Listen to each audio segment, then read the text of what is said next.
This podcast is part of the Shareable Podcast Network. Learn more at shareable.fm.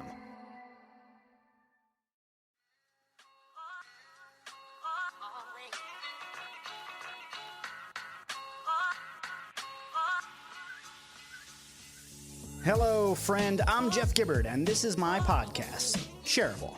I decided to call it Shareable because the conversations I have with my guests are so good, you got to tell someone about it.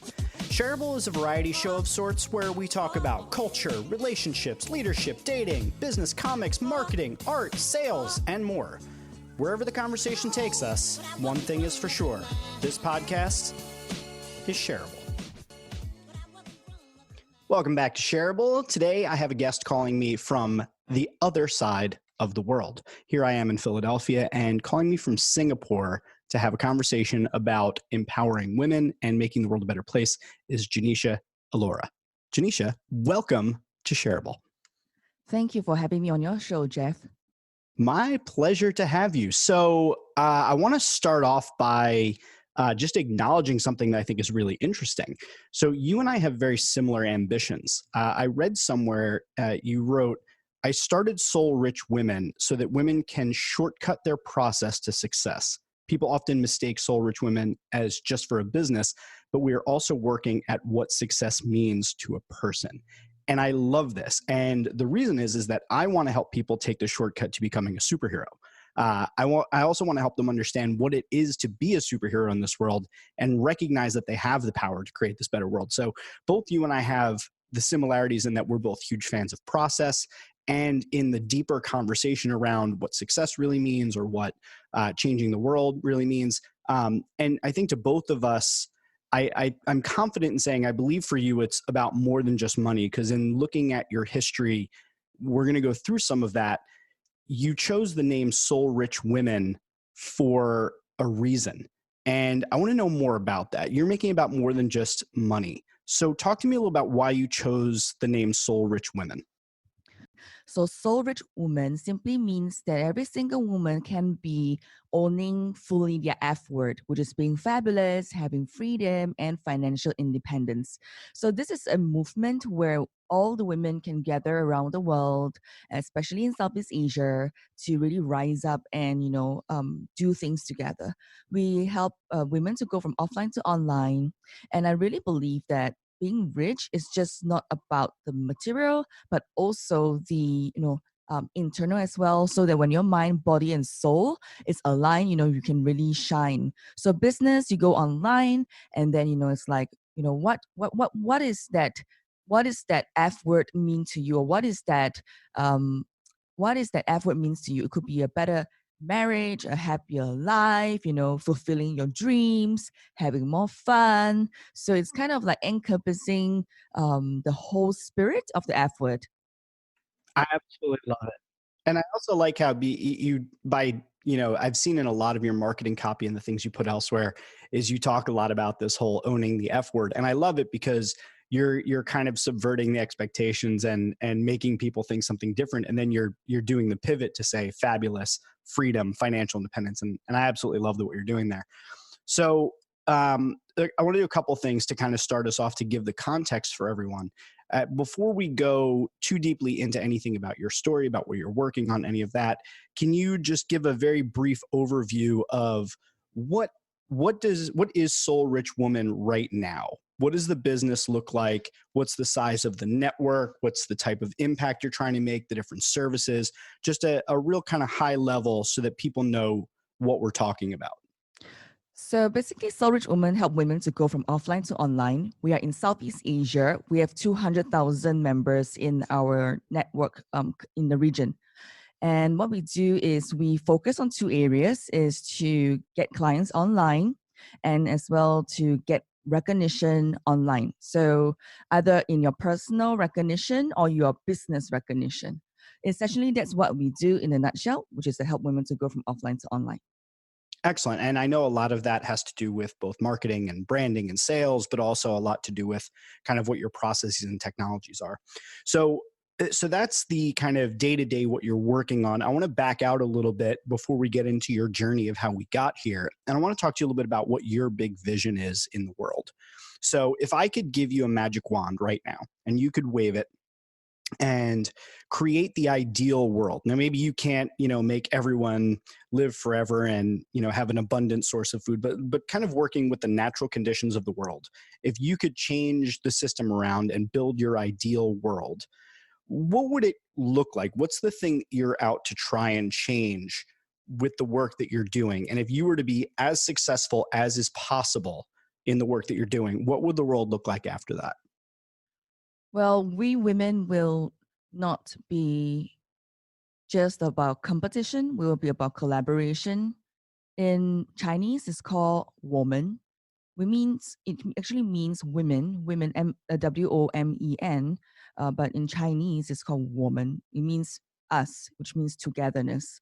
I believe that with the magic wand, I'll be able to see women coming together, supporting each other, and really rising up without limitations of fear, without limitations of their past experiences and the situations or the societal pressures that's around them. So women are free to do what they love to do, pursue what they have ever desired, and to really shine in brilliance, in totality, in the total impact they're supposed to make and serve with their gift and talents in the world. I love it. So, talk to me a little bit about, you work with women and you work with women primarily in Southeast Asia. What do you think are some of the unique challenges that women face? I would say globally would be something I'm most interested in if you have a perspective on that. What do you think are some of the unique challenges that women face in building a business, in finding their and owning the F word? But even if not globally, then in the market that you serve in Southeast Asia, and I actually probably separately, it would be interesting to know specifically in Southeast Asia, what are some of the unique challenges that women face relative to men?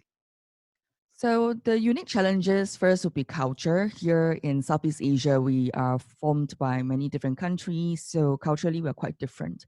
How it affects us, like in Myanmar, they only use Facebook. So if you were to do business online, like in Instagram, probably you won't be able to reach out people to my network in Myanmar, right?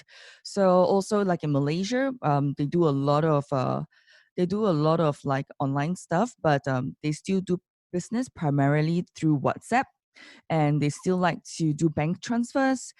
They still have credit cards, but 1 out of 5 women in Malaysia owns a company. So we hope that we can increase the number of women owning a business or owning a company that can make money, right? That's profitable. The other one in that we first had real problem in was in Hanoi, Vietnam, when we first, because our messaging was all about, entrepreneurship, doing business online. But when we went to Hanoi, the culture over there literally is about, women, if you are doing business full time, you are not seen as filial to your family.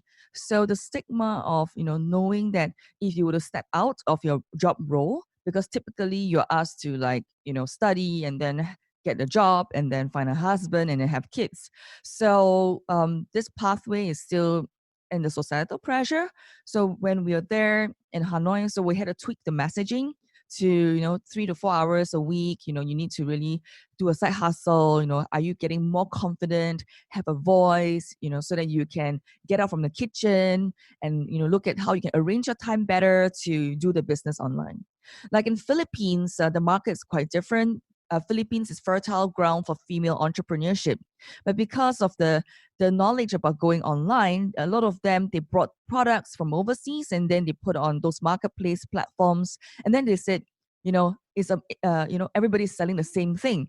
So at the end of the day, it becomes like a price war amongst the different shops on the marketplace platforms. So they don't really understand or know about branding, or should I say differentiating themselves from the red ocean to become their own blue ocean. So we focus a lot about, differentiating themselves with our Soul Rich Woman blueprint in the market as well. So these are just some examples of, what are the differences serving just within the Southeast Asia market. But we also work with partners who believe in the brand and the vision of Soul Rich Woman, and who take the framework of the Soul Rich Woman blueprint and work with their local communities as well.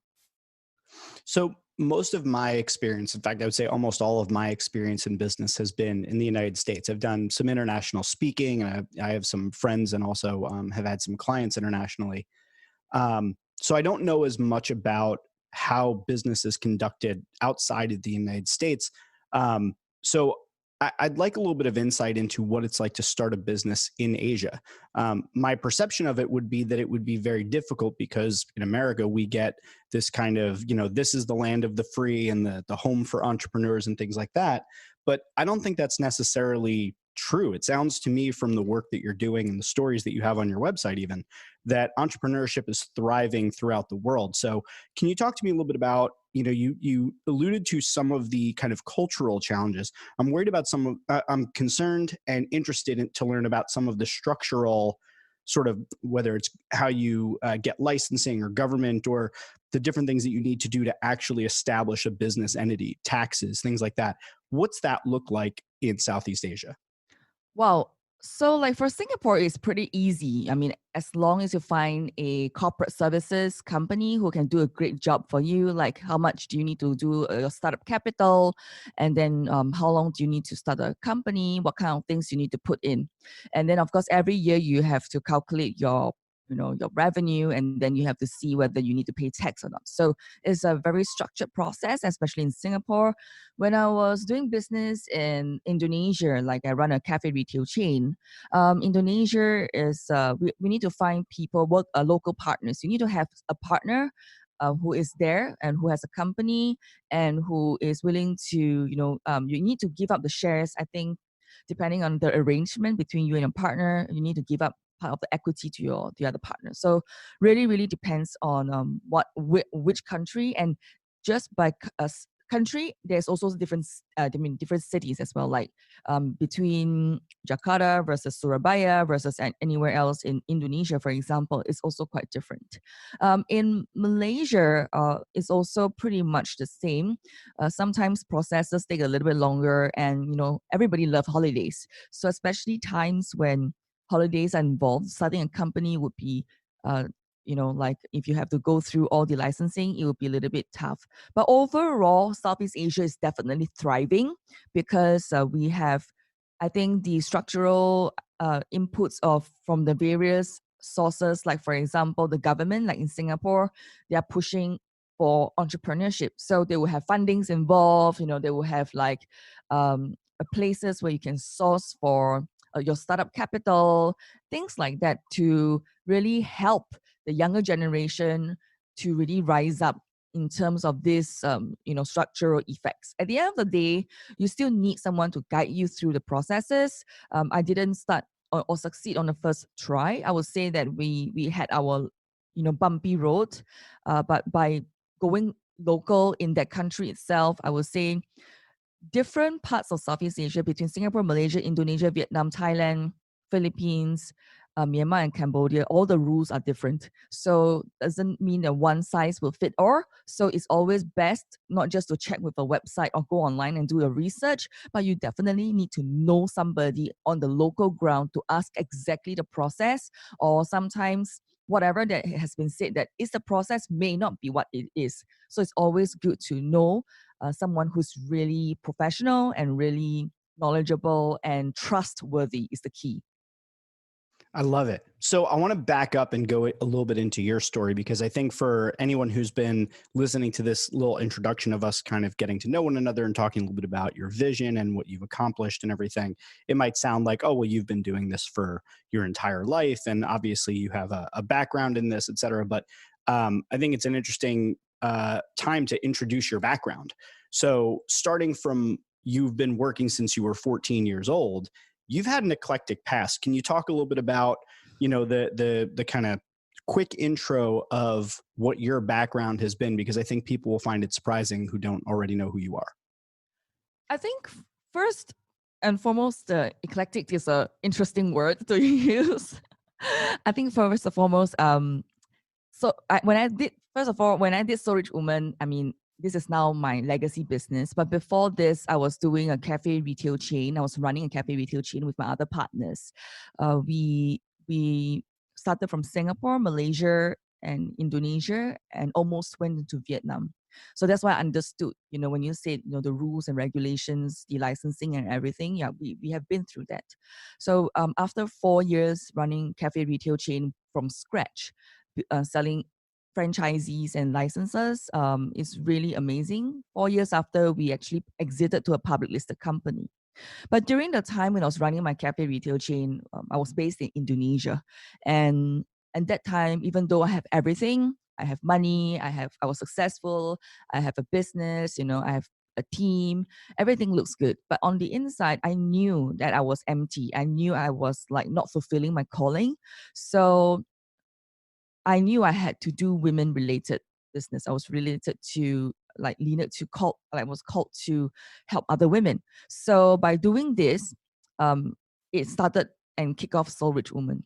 But before all this happened, I'm trained as an occupational therapist. I graduated as an occupational therapist. I work with kids with learning difficulties. And then I also work with patients with mental health.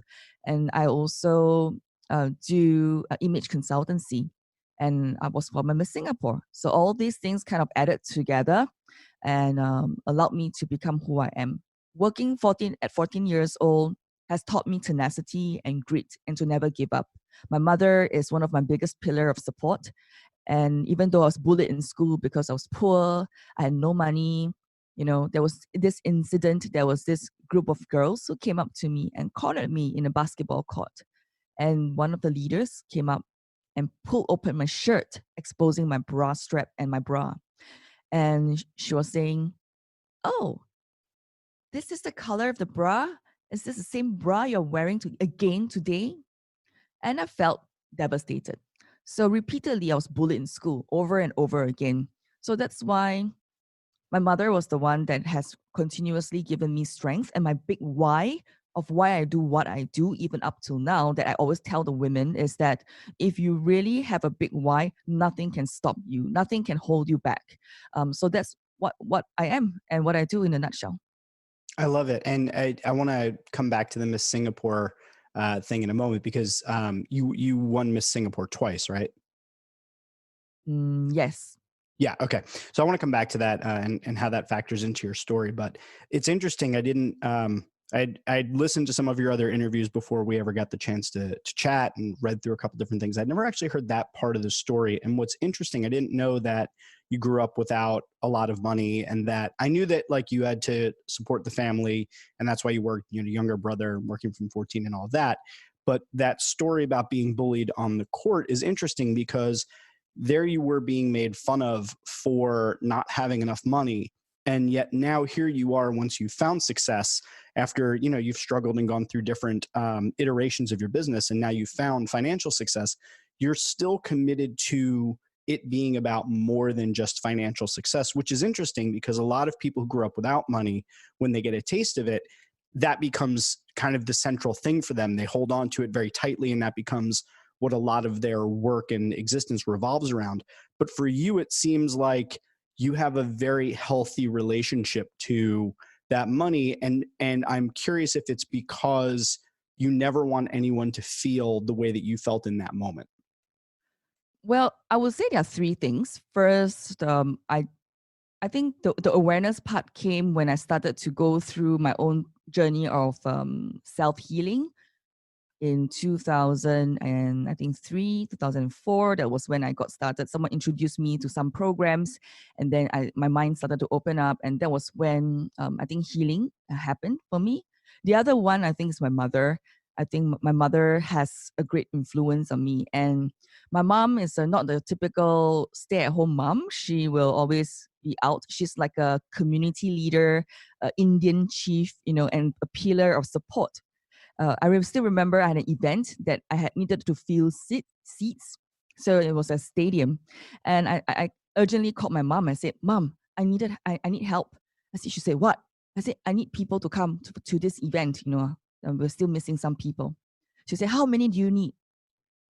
She actually asked me, "How many buses do you need?" So one bus has about 40 seats. So I said, "Don't worry." I said, "As many as possible, quickly, I just pay for the buses, quickly get me people." And then later on, my mom came with 3 buses. That's 40 times 3, 120 people in a very short period of time. So I think that really taught me a lot of things, not just about money, but I think is as a leader, you can do so much more with that. The third thing is about, I think my own realizations that, and because really I've coached many women, I've seen the attachment with money, the attachment with many other things. I really feel that a woman can really truly be happy, be free, not just about the money, but also about, being fabulous, having that confidence. And that was my journey as well. I mean, winning Miss Singapore, I mean, I was fabulous. I had the freedom to travel around the world. I was able to do so many things. Plus, now I had the success of the business. I think is that women can have it all. So that's why I believe in the F word, that women can have the F word. And that's why we started the movement of Soul Rich Women. How much has Miss Singapore and your involvement with that been a blessing, and how much has been a curse? Because I'd imagine that on the one hand, it gives you a remarkable amount of exposure to kind of grease the wheels for a conversation. It opens the door for you to say, I won Miss Singapore twice, and now I do all of this other fabulous work. But on the other hand, it could be the sort of thing that people say, oh, well, that's just the beauty queen, right? And discount all of the other things that you've had, this enormous career experience from 14 and doing all these other things. They could look at that one thing and say, oh, well, she's just the beauty queen. So what has that experience been like for you to have that as part of your resume as you're trying to go about making the change you're trying to make in the world? Well, having the beauty queen title really opened doors. I mean, after I won, immediately, I took on the image consultant search. And because of my experience since I was 14, I was able to move a class of 10 to moving a group of 1,000. So all this experience allowed me to work with politicians in Singapore. They hired me to work on their, for example, body language and their grooming and department. And, I also work with CEOs of companies and decision makers. So it has been really awesome. At the same time, it was a double-edged sword because of the title. People will naturally associate and stigmatize the word beauty queen. Either you are a bimbo, you have big boobs and no brains, and things like that. It's a natural thing that it does happen.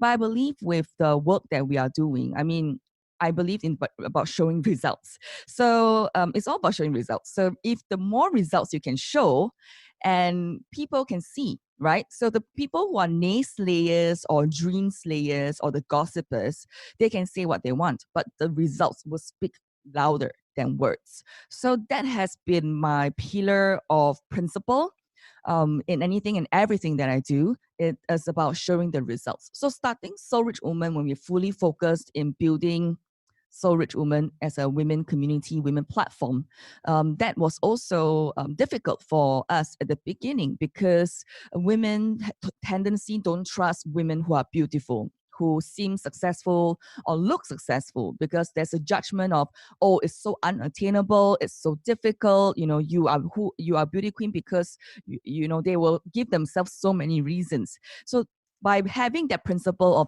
results speak louder than words and showing that consistency, that is key to our success. And now I think many of the other women have produced their own results, which is, they make how much online, they're being fabulous now, their freedom, their financial independence. And some of our members going through the Soul Rich Woman Blueprint has achieved financial freedom outside of independence. Okay, so that's really awesome. So results speak louder than words.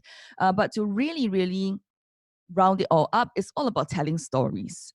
And stories really speak to the people. So stories and living by the principle of results. So there's a couple things I want to talk to you about that. I think the place I want to start with is that you had a conversation with Gary Vaynerchuk at an event, and you had asked him a question about how women can get out of their own way. And you just made me think of it in saying that, oftentimes women will not trust women who they see and they think are beautiful or they're successful, and they have these hangups that stop them from moving forward, pulling the trigger on actually taking the action that will move them towards results. So you asked Gary Vaynerchuk about that, and he had his answer to it. So I'm going to ask you the question now, which is that what advice do you typically give to women now who are in their own way and who are trying to get over that confidence hurdle or get over that cynicism that they aren't able to do it? What are some of the things that you start out by talking to women about? I don't even talk. I just bring up the women whom have succeeded through the platform with Soul Rich Women and the women I've helped and let them speak instead. Because sometimes it's never about you. In fact, most of the time, because of this thing that I'm building, Soul Rich Women, it's not about me. It's really a legacy platform where the women can come together and learn more about themselves. So what we do is we show stories, really showcase success stories. It's about that 4 mile, that you want them to see that somebody has done it, she has done it, so it's possible. Oh, this person has done it, it's possible. So we showcase a lot of these results. Yeah, because sometimes the more you say, the worse it becomes. So sometimes best is don't talk, show them the results, show them the case studies, and show them the stories, and let other women speak on their own experience. And with that, yeah, the things will transform. Got it. I think one of the big things is obviously talking about not just the success, but also I think one of the reasons why your story is relatable is some of the adversity that you've overcome. And so far, we've touched on a lot of the highlights of your story to get here. And I was wondering if you'd be willing to go into some of the low points of it. I remember reading on one of the things that you had wrote was about a point where you went into 6 figures of debt and you were super depressed and things were really not great for you. And it was a really tough place for you. And if I remember correctly, there was somebody who came in to kind of provide you with some guidance and some help. So I think your story resonates so much more when we look at the full picture of it. And I think that's part of the issue with entrepreneurship these days is that there's such a focus on the Lamborghinis and the Ferraris and the glitz and the Yeah. glam, the hustle and, throwing wads of hundreds around that we lose sight of the fact that it takes time, it takes patience. There's going to be a lot of ups and a lot of downs, probably more downs than ups. And your story, from what I've read, had some pretty low points. Can you talk a little bit about those and how you were able to rebound from that to get to where you are now? Oh, so when I was going through the 6 figure debt, it was tough because I didn't go into it because of my own problem. It was because I had a failed partnership in a business, and the partner left, and left me with all the debts to clear. So what I've learned is to really find people whom you can trust, and also work on your contracts and work on black and whites in business. Yeah, so that's a few things actually that really caught me to that has really taught me a lot. Um, I went through depression and of course I was suicidal. I mean, as a girl, I don't know what to do, right? So thank God for the support system and my mentor. He was a bankrupt, and then he after that he turned around and he was $100 million business. So to me, I'm pretty stubborn as well. Like if you got to speak to me about my problem, you better gone through it before. Don't talk on the icing on the cake, because a lot of people are talking, but it's free. Talk is free, air is free. So what is it that you have in you that can speak to me? So somehow the universe sent him, this mentor who was able to speak into my life, and because of his guidance, he has gone through it and he got out of it, and then he made $100 million. And I was like, okay, this guy has done it, and this person has done it, and he has gone through it, and I'm sure that there's a way to do it, right? So listen to him. I did exactly what he told me to do, which was to set up a system and process, get my act together. Of course, I still need to cry and go through my emotional things. So yes, accept and embrace the failures, turn them into lessons where I could share with other women in the future, because before we're all masters of disasters. I love that. Before we're all masters, we're masters of disaster. That's fantastic. Um, so I'm a big fan of systems. I'm a big fan of processes. And another thing that I think you and I share as I guess as an ideal is I've heard you speak before about consistency and how important that is and how important that's been as a component of your success. So beyond showing up and doing the work each and every day, because that can sound, even though that is among the hardest things to do, is to literally just do the work day in and day out. That can be one of the hardest things. It can sound very basic.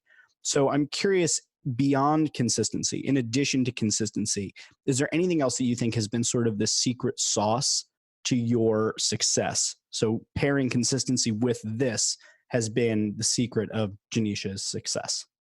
So I follow this structure. I first find my mastery, then I go into my niche. So I differentiate myself from the rest. That's why you see Soul Rich Woman, we only talk about, even though we are a women community, we focus on only to go from offline to online. We only focus on getting clients online because there's different methods of doing online businesses, right? Or bring your business online. So we only focus on getting clients online, getting recognition online. Yeah, so that's our focus. And then from there, I look into building teams, leveraging on systems and process by doing more with less. After that, I look into the next step, which is to have synergy. Synergy means that, how can you grow your business by working in an ecosystem? So that's my process of stacking up to my success. So besides the consistency, you really need to find your mastery, your niche, and then your teams.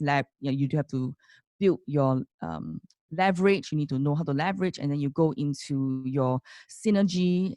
So that's how you actually develop. So that's for me. Yeah. Just remember, just keep running until your bank account looks like your phone number. So that's important. Yeah, I love that. Well, that I would probably roll that all up into have a bunch of really good systems and follow them. So that's kind of like pairing with the consistency is like you got to figure out all of these other unique value propositions and elements that you're going to consistently execute on and tie all the different pieces together, which I think is obviously very good advice. So you have an enormous community. You said it's what, 200,000 members is in this community, you said? 200,000. How many people have gone through like the blueprint and your different processes and started businesses and done all of those things? Quite a lot, in fact, because we work with local partners as well. So the local partners, we actually go teach them our framework. So they will use the framework to go through with them, the women, so that they can really anchor these women. So while we are developing the online systems and the outreach and the community, the partners offline, they are doing their groundwork as well. So that's how we grow. It's never alone. That's why alone you are strong, together we are unstoppable. Got it. I want you to single out a particular example for me, if you could, just to make it real, kind of how you work with people. So, can you tell me about one of your biggest successes, not you personally, but of the people that you've coached and you've worked with? Who's been one of your biggest successes? And can you talk a little bit about what that process looked like from where they started, what you did with them, and then where they are now? Wow. I probably take a few hours to finish this, but just joking. um, okay, so this lady, she run a fitness studio. Okay, so when she first started, she was working corporate 9 to 5. She was earning a high 6-figure pay, and then she was taking a lot of different certifications to start her own fitness studio. Right, so she did start, but it failed. She went to 5-figure debts. And because of my story of my 6-figure debts, she kind of knew that I was able to help her. And she came to me back in 2015. Yeah. And then from there, she invested in in herself to really look into how can she progress again and pick herself up.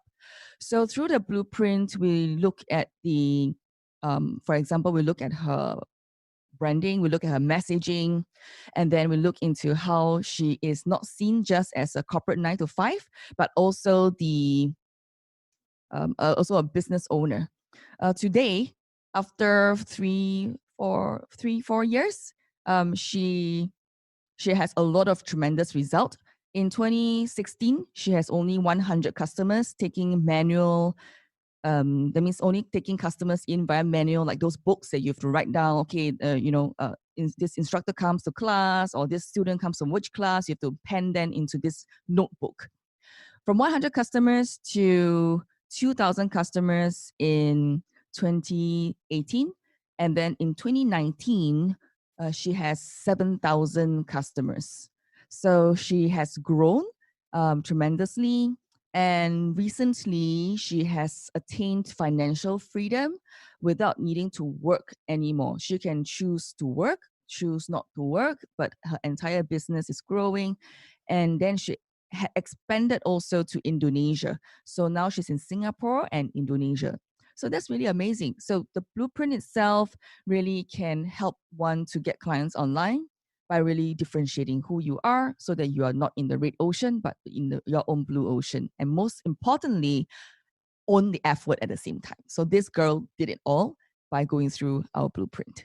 Let's talk a little bit about your marketing operations, branding, kind of the way that you go about things, because I know that you're a very heavy marketer, the way that you approach working with your clients, but also the way you really run your own business is you're very heavy on marketing.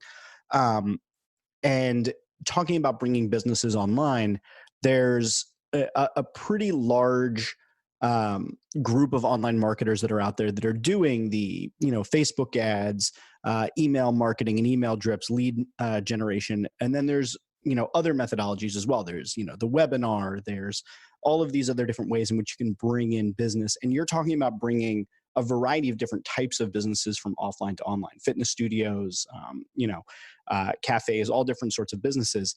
What's kind of your approach in general to designing out a digital strategy to start bringing in leads for businesses online? Do you have a particular sort of like go-to strategy that you use? I mean, I know I have like a handful of different digital marketing strategies that I recommend to clients because they work. I know that they're cost effective. I know they produce results. Do you have a particular set of favorite tools? I know you're very bullish on Facebook Live. What's kind of your favorite way of approaching things typically? I think a lot of people forget that we work only with women, and women function very differently. A lot of the women have gone through, like what you said, they've gone through some online courses on webinars, how to do Zoom or how to do like a Facebook marketing, Instagram marketing. But why our number is so big at 200,000? Because these women get lost with all the babble jargon, technical jargon that everybody, the marketing world is using. Our true success is because our strategy, we don't even jargon speak to any one of them. We speak fish language. Fish language simply means we keep it simple, direct, and we use a lot of metaphors, a lot of stories, and we use like, for example, we talk about fish, find your own fish, or what the fish, F-I-S-H. So fish means, who is your target audience. But, English, right? Target audience, right? Can't you understand target audience? Yeah, but for women to really fully understand the full capacity of what is marketing, really you have to go to the level where understanding the brain and the visibility languaging and the whole process of how women need to be supported as well as women. As far as the tools that you tend to recommend for the women that are part of your community, I know that you're a big fan of Asana and you're a big fan of Infusionsoft, which would lead me to believe that you have certain ways that you like to manage projects and certain ways that you like to build out, certain types of marketing funnels. Are there any sorts of tools that you find yourself recommending time and time again for any particular reason, or is it more about fitting a certain methodology regardless of tools? Oh, yes. So first and foremost, there is definitely the fish methodology that we use, which is part of the Soul Rich Woman Blueprint. There are tools that I highly recommend, I would not recommend a newbie to start on Infusionsoft. I would recommend someone to use either like ClickFunnels or Lead Pages. And having been in the online world for quite a while now, I would say that now ClickFunnels is, I would say, quite a master in making things really simple for someone who pays one fee. And you could even just get started like immediately and have all the kind of like the functions that you need to even promote your businesses to the world online. But of course, the other tools that I also really believe in, which is the F word, which is, like I said, funnels, and like the other one that you mentioned, Facebook ads. I think the ads part is still essentially important. But what a lot of people, a lot of women still get really confused about is about the offline, how do you find the fishes online, right? So like I had this group of university entrepreneurs. I mean, entrepreneurs mean work, they are in the corporate world, but they go and attend like a course in university to learn about entrepreneurship. So one of the examples they did was to I say find your fish, right? So they went to the playground. Their fish was actually this elderly women whom, or they can actually recruit them as sales ambassadors for this rice that is from Myanmar. So they went to the playground to kind of like wait for these people to arrive. But if you translate this into the online world, where are these ladies? Where are these elderly people? Where? How do you find them, right? So it's really to know and understand exactly who is your target audience, who's your fish, and then moving into the various softwares or various what we call the systems, because at the end of the day, it's never just about the products and services nor the systems. It's really like what you said, Jeff. It's about the strategy and the methodology. Once you get it right, it's duplicatable, right? It's not just about that one thing. It can be repeated, it can be duplicated, and that is key to your business success by growing these systems. Yeah, I would say that if there's anything that I wish I learned earlier in my journey as an entrepreneur, it's how important systems are. I'm curious how that came about for you, because you mentioned that you were looking into franchising, and it was actually when I started. It was when I read a book. There were two books that I read that were really impactful, but the one that comes to mind is The E-Myth Revisited by Michael Gerber, and in that he talks a lot about building your business as an entrepreneur as if you're going to sell it, which basically means building out the processes and the different ways that you would run your business so that you could essentially pass along that business to somebody else. You could sell your entire business operations. And he used McDonald's as an example for that. And it was when I read that I really got like, wow, your business is not scalable and it is not transferable unless you have your processes in place. And it's not even optimizable unless you have some sort of a process in place, because you're constantly starting over. And you talk a lot about process. I mean, you even named it the blueprint. When I had my agency, my social media strategies were called the social blueprint.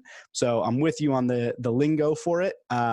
So I'm very much about process and very much about systems. I see you are too. I'm curious where that came from. Have you always been the sort of person that thinks orderly and thinks in systems and processes, or was that because of that moment where, everything kind of fell apart and you had to rebuild it by way of, kind of getting your stuff together and building out your processes? You remember you asked me about my six-figure debt? The way to get out of it was to run through the process and then repeat the process. And that's how I got out of it, right? So think about it this way. I mean, I got to know about systems and process when I was going through a transition phase, when I was still an image consultant. I work, I get paid, I work, I get paid. I don't work, I don't get paid. So it's not a very replicable process. So I was looking for a solution to go from offline to online, and I found it. I managed to follow my mentor's systems and process, and in 3 months, someone who is a total newbie made $100,000, and within a year, I crossed my first million. So that's why I believe so much in systems and process, and that's how I got started. And it was enhanced even more when I was running my cafe retail chain, because we were able to duplicate the process to licensing and franchising systems. And not just in Singapore, we were in Malaysia, we were in Indonesia, we were in Vietnam, so that really showed me like, okay, if you're able to duplicate it with the systems and process, you can really scale it. And that's how we got noticed by a public listed company, and we were bought over and we exited beautifully. That's awesome. That's a really inspiring story. And I would kind of put a pin in that for anybody listening, that it's a call to action to really sit down and think about your processes and map them out, think about them, and continually look back at them and refine them, because it really is in many ways the secret to your success. If you want to grow an agency, if you want to grow a company, it's all about knowing what it is, how we do what we do here, and then how do we make it even better. So I'm a huge fan of that advice. I'm curious, given that you're someone that a lot of people look to and are inspired by. I mean, you've got an entire tribe of women that are looking to you as an inspiration and looking to you for advice and counsel. I'm curious who you're inspired by right now. Who are the people that you're keeping an eye on that are, challenging you to level up and get better? And where can people kind of get the sources of information and inspiration that you're looking at? For me, now one of the woman leader I'm looking up to, of course, my mother, but the other one is really successful in business, is a seminar organizer in the world, right? Their name is Success Resources. And the lady, they are like this, she's a co-founder of Success Resources. They started this 25 years ago with her husband. So her name is Veronica Tan, and they're at $100 million, okay, business. And she really inspires me because she is the woman behind the entire business. The husband is, she always say that she is the neck and the husband is the head. So she's the neck, she controls everything. The husband is the head, is the visionary that does all the different stuff as a part of the business. So I'm really inspired by her. First, by, she is traditional as an Asian woman. Two, she can do business. Three, she can really run a family very well. I think that really encompasses what I want as well, having and own the F word. And she is truly someone very amazing. And because even though she's so successful, she's also very down to earth, very humble. So I really think that this is something that I love and somebody I look up to.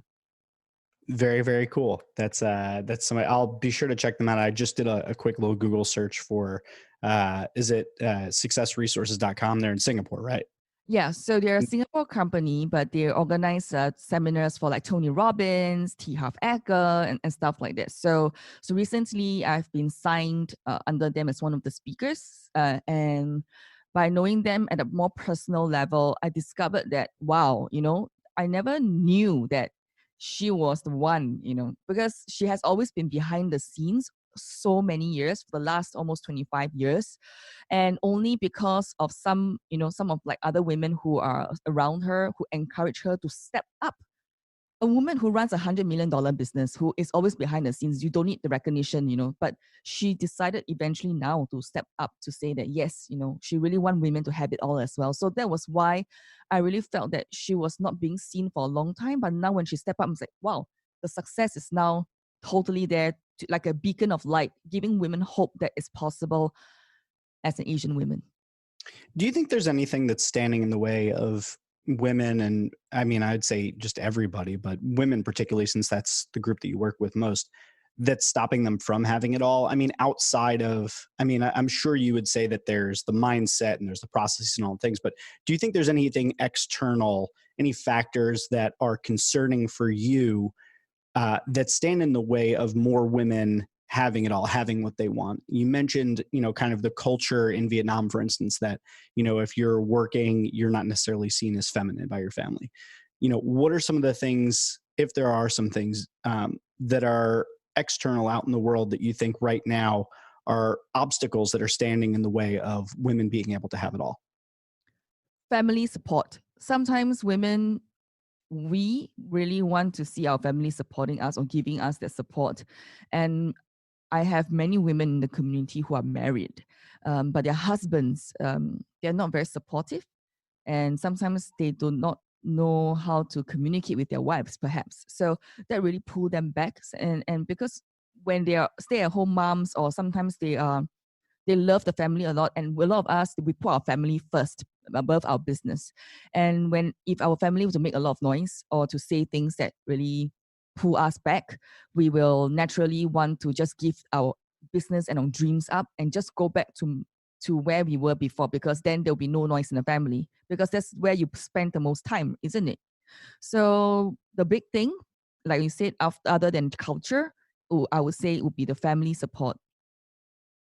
That makes sense. And I feel like that's, I'm sure that that's probably a bigger thing culturally in Asia than it may be in the United States. But I think that's also a very big factor in the United States. I can't tell you how many entrepreneurs I know who, younger people, they start out and try to, build a business, and their parents say, when are you going to get a real job? Mm. When are you going to actually find something consistent? And it's that kind of undermining commentary that makes being an entrepreneur very difficult, because it's already a difficult thing to do, to deal with all the pressures that is starting a business, coming up with what your positioning is, finding your niche, finding your market, finding your messaging, all the different things you have to do. And then on top of that, you have to actually convince people that you have an actual job because you work for yourself. So that is a very relatable concern, I think, that is standing in the way for all entrepreneurs. And on top of that, I think it's also, I would put, and I don't know if this is the same in Asia, but I think that it's a difficult societal climate to be an entrepreneur, in the sense that you have more security, at least in the United States, in some ways, by working for somebody else than working for yourself. You have greater access to healthcare. You have a more consistent salary, and because there's less of a social safety net, you have a greater deal of fear while being an entrepreneur than you would working for somebody else. So, are those any of the same factors that you might have in Asia, where there are these sort of downsides to being an entrepreneur that would just make it seem easier to go and work for somebody else? That is why community is very important. And I want to add on to what we've asked earlier. Um, that's why one of the solution was to develop clubhouses around Southeast Asia, which means it's like a safe haven. It's like a home office kind of space, like a how do I say this? Like a co-work, co-sleeping kind of space. So I have, okay, so for example, in Singapore, I mean, my home, I'm working from home office because we are online, right? And I travel so much. So I have like extra rooms. So I converted these rooms into like one podcasting room. So I have a room that is a studio. I have a room that is a webinar room. So like the women who want to do their webinars. I have a room where they sit down and then they do their work. A place where they are not surrounded by the noises, or like you said, the climate situations that cause them to drop out from entrepreneurship, right? Because of you have to get a job, you want a security and things like that. But I think because of the economy is pushing forward, where they're talking a lot about entrepreneurship. I don't think that is really the main key here in Southeast Asia. I would say that it's more like, okay, now the voices that is in our heads and the people that's around them. So by having these safe spaces, the women, for example, come over for 4 hours to work, or sometimes they will just come over to together. And when they come together, they do their work together, they know that they're not going to be disturbed by the noises at home or at other places, and that's when they can focus. And we have a very good success rate after implementing this business model into our business. It's so amazing. Because there are women saying that, I go to a cafe, we have to buy drinks, you have to do this and do that. But when you create an environment that feels like home, they know that they're safe to do the thing that exactly what needs to be done.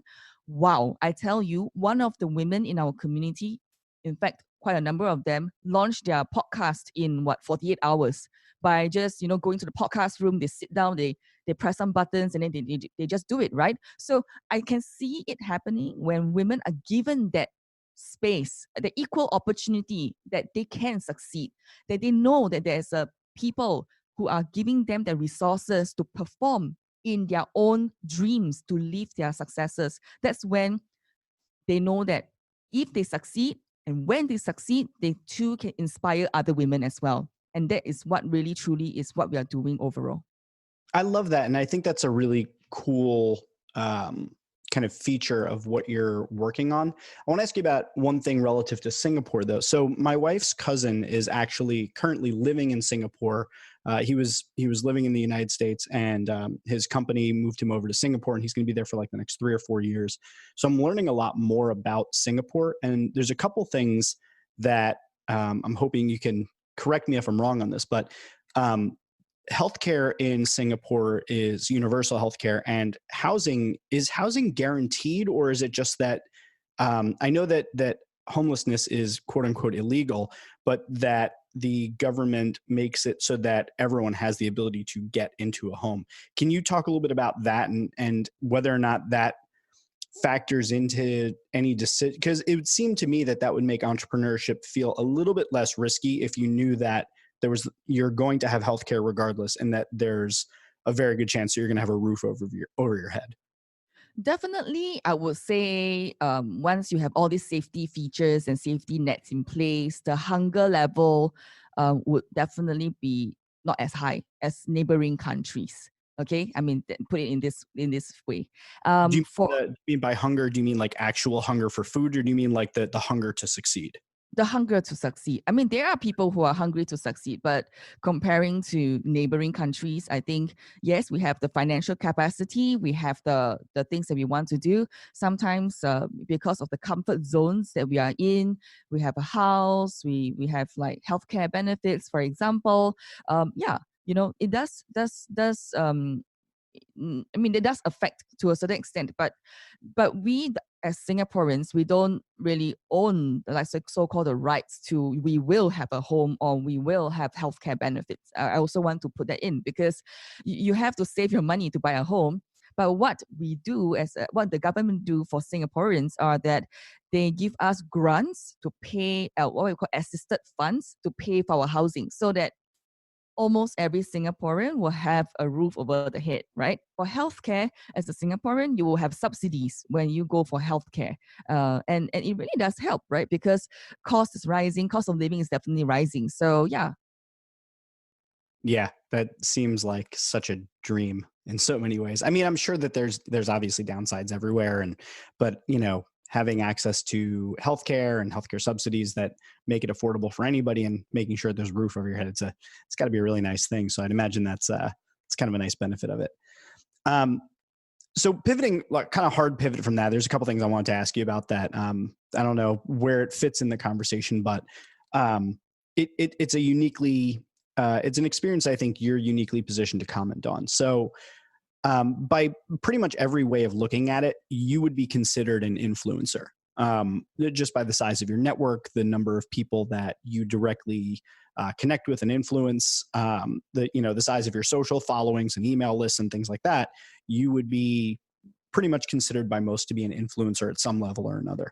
I guess first, I'm curious, one, if you think that label is appropriate, and then two, I'm curious whether or not you've ever been approached at the level that you're at to leverage your influence in exchange for money or for services or for free access to things. Like, how much have you in your role been, I guess, operating as an influencer?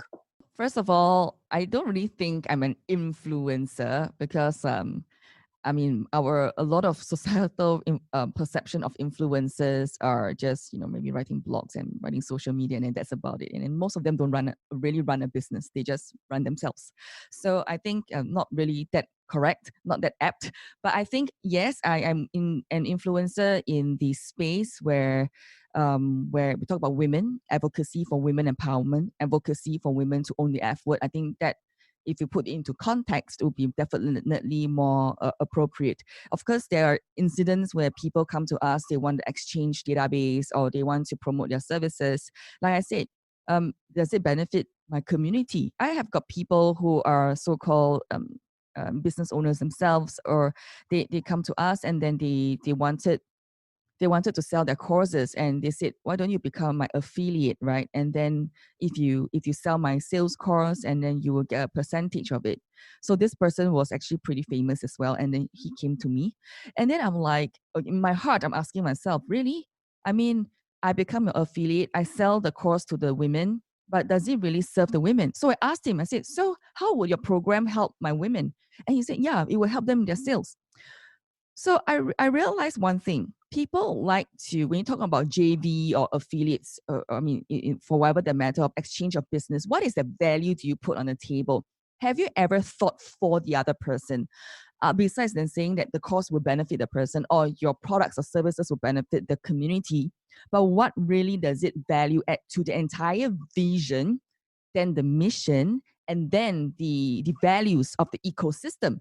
So one recommendation, if you ever, though, for those of you who are listening, who want to work with other people, always ask yourself this question: what really is the value you can put on the table? Research about the other platform or person that you you are looking at, and look at their vision, their mission, and their core values, other than just, because it's never just about the products or the services. We do partner with very big brands like Mercedes, Facebook.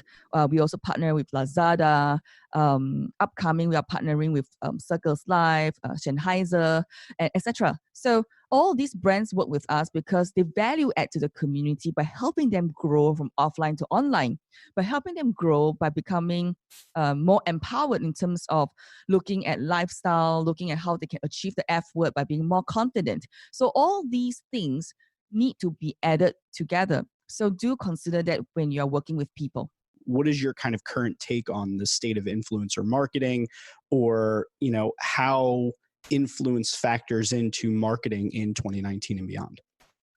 I think influencer marketing will continue to grow because I can see brands using influencers in the space more and more because they, like you said, they have the attention, right? But also the numbers could be fake, right? Because of that you can buy likes and things like that. But I think moving forward, at least in 2020, I can see that the realism, that means you really want to see this person is not just, a keyboard warrior or photo app warrior, but also someone who can speak and carry herself or himself well offline. So there is a trend where we are looking for people to work with, influencers in the space, to put these two factors together, because when we present the brand or we present a certain a launch of a certain product or service, we want to have that full package other than just being online as well. So I think that moving forward is important. Okay. I agree with all of that. So I want to ask you about a few more things before we wrap up. And I think that these are also, I'm genuinely curious about how you think about some of these things. We talked a little bit earlier, just very briefly, we kind of like skipped over and briefly touched on leadership. So you are in a leadership role in the sense that, one, you have a team of people that you have to give assignments to, and you have to inspire, and you have to do all these sort of things. So you have the leadership role in terms of your own team for your own business, but then you also have tasked yourself with being a leader of other women, in leading them to own the F word, right? So you're doing that. I'm curious how you see your role as a leader and what you think are some of the most effective things that you do to allow you to hold that position of leadership with your team and with your community. Set your culture, set your core values, which is very important. So we have 4 core values. One is play win-win. 2 is ask clarifying questions. 3 is no judgment, which means no gossiping and no judgment, because you never know until you walk 5 miles in someone's shoes. And then we also have this word called leverage, which is really looking into how we can put our system and process together to leverage by working less. Working less. Yeah. So these 4 core values keep the leadership position, I would say, not say position, leadership space intact, because when you lead by example and you live authentically through these 4 core values and beyond, it really helps to show other women that you are real and that things are not just on the icing of the cake. It's really like deep. So that really is important. I think leader is also, to me, when how else I hold this leadership space, it will be to take the lead. And many times when we are leaders, we really need to look ahead and yet be able to look behind. Like our eyes are like 360, front, on the side, and at the back. Because we cannot leave any woman behind. At the same time, we need to be charting in front, looking at the vision ahead, 1 year down the road, what's going to happen, half year, what's going to happen, 2 years, what's going to happen, and then chart backwards and inform the rest of the team. So I think I'm very blessed because over the years, we have a leadership team as well. I mean, these are women entrepreneurs who serve in the community as leaders on the platform. So they saw my vision, they believed in me, they came on board. But what really won them over is that being real with them. That means being vulnerable with them, and showing them who you are and who you can be, and then also showing who they are and who they can be. And that is important. Showing them the vision, charting the way, and what are the next steps for them encompasses all, plus putting in your culture. So what's the vision for your company and for you for, say, the next couple of years? Like what is the big thing that you're trying to conquer and accomplish from here, if moving forward to the next few years? Like where do you want to end up? Where do you want to be? So right now we want to grow the numbers definitely in our members. We want to grow to 1 million members. So this is what we are looking at. And in just for next year, we are now in the process of running this beta program. We are helping women to launch their podcast in 48 hours in just 3 steps. So like a lot of the women are very afraid of all the tech that's involved in launching a podcast. So we take everything out and then we put all the women together, Asian women together. And because Southeast Asia alone, we don't really have a lot of women or female doing podcasting. So we are working with brands to do this initiative to teach women a voice, how to use voice to do marketing in 2020. So this initiative of the podcasting thing is a movement where we want women to know how to use their voice beyond just the videos, to do their marketing online, to get themselves clients, to get themselves brand recognition, as well as to get themselves out there, becoming more confident, more fabulous as well. In fact, the last 2-3 years, we have been trying to get women to get onto like Facebook Live and like LinkedIn Live and etc. Right? But somehow in Asia, in Southeast Asia, really is an uphill task. Yeah. So I find that just voice alone is so much easier to onboard women. So yeah, that could be the things that that we are looking into, and then therefore we launch this movement and initiative that is moving into 2020. Rockin'. All right. Well, I think a good place for us to end on, I would love to know the answer to one final question because it fits perfectly into everything that I'm interested in. I want to know, what do you consider to be your one unique superpower? My one unique superpower is that I'm able to spot things that a lot of women can't see in themselves. Perhaps it's my years of experience. I can see through the gifts and talents, sometimes beyond what they think they can do or they can possibly achieve. So yeah, that's my superpower. And that's why those women who are under my mentorship and coaching programs, they really go through a huge transformation because I can pick those things out very easily. Love it. Well, Genecia, this has been an absolute pleasure to talk to you. I want to give you this point in the show to tell people where they can go and be social with you, where they can learn more about the work that you do, where they can connect with you. This part of the show is yours to talk about, promote, or do anything that you want with it. If you want to sing a song, go for it. It's up to you. But I'm going to give you this point in the show just to tell everyone where they can go and connect with you. So you can look for me at soulrichwoman.com, soulrichwoman.com. My name is Genecia, spelled as Genecia. And basically, I have 2 things for you. First is a ebook called the You Are Possible Personal Branding Secrets ebook, where I shared with you the 7 steps of personal branding success, like how I got myself from where I am now to where I want to be and get noticed by the big people and do big projects. So that is available for download on the website. The other one is, how do you delegate 80% of your to-do list to your assistant so that you can make more money? All right. So that's very important because a lot of women tell me that they don't really have the money or they don't really have the time to do outsourcing or delegating. But let's answer these questions. Do you go spa? Do you go manicure and pedicure? Do you go for your massages? Do you go for your facials? Do you go for your weekly shopping? If you say yes to any of these questions, then you have money hidden somewhere. Just take $50 to $100 out and then investing back into your business so that it takes the mundane things out of the way so that you can function in your zone of genius. So it's available at soulrichwoman.com. And yeah, you can look for me and connect with me on LinkedIn, Facebook, and Instagram just by my name, Genecia, Genecia, and Alluora, Genecia Alloura. Perfect. And I will make sure to put every single bit of that into the show notes so that people can find you nice and easily. It has been an absolute pleasure to speak with you. Thank you so much for getting up early. That would be early for me. And chatting with me from all the way on the other side of the globe and sharing what you're working on, why you're working on it, and about your story. It's been an absolute pleasure to talk to you. Thank you, Jeff. Yeah. So episode, I think, went really great. I hope you had a good time. I hope my listeners had a good time. I hope you come back for the next one. And if I had to say anything about this episode, I guess I would say it's shareable. Wait, don't leave. If you've never listened to my fancy outro, do it just once for me, please.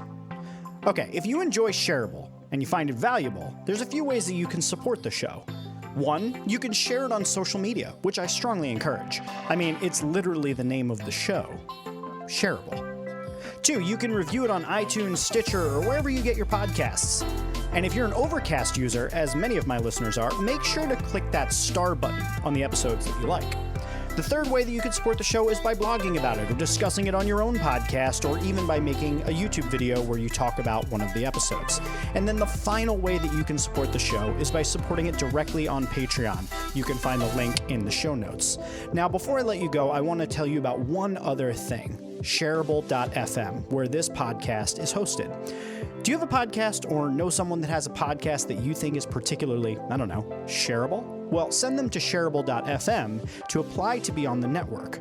Shows that are selected not only get added to the site, and in some cases to the Shareable FM radio podcast, but we also bring together the best tips, tricks, and tactics for promoting your show and growing listenership.